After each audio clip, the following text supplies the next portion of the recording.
This short video will explain how to set up your subscriptions either from Apple or Google in your app. So you will need to have a product ID set up in your App Store Connect or Google Play Console. And if you have this, usually it looks a little bit like a package name. But let's check first where we need to place them in your app. Please click on the three dots in your app overview and then go to subscriptions/products here.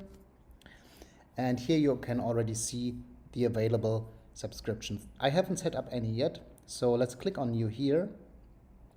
And for example, I have iOS yearly subscription ready. Then I select the platform here, which is iOS, and the name, this will be displayed in the app. I will call 1 year of my issues.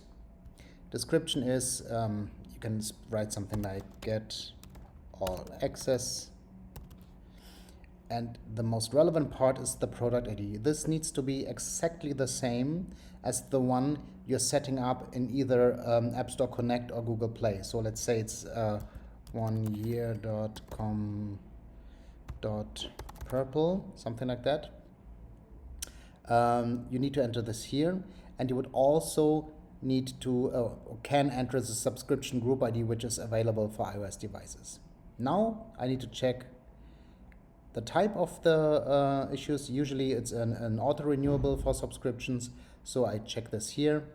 I need to then enter the correct duration of the subscription, and that's it for setting up the basic settings.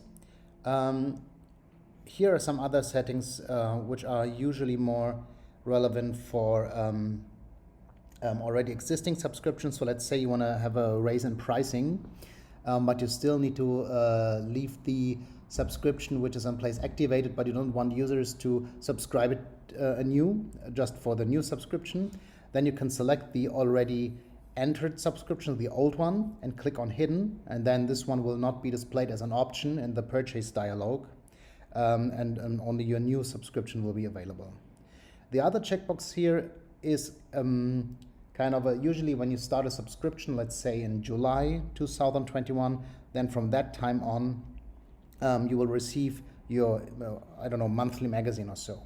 The unlocks all content during period means every issue which has been published in the app or which is available in the app will be released. So it's kind of a Netflix setting where you get all access to the whole content. The last thing to decide is whether you want for which area or publication the subscription is. So for example, I have an app and I have different publications here. So it's for my business magazine, and I have a business publication ready where all the issues are stored. Then I need to select my business publication and then hit save. And then you can see that my new subscription is available here in my subscription settings. That's it for setting up a subscription in your app. If you have further questions, please write us an email or a ticket. Thank you.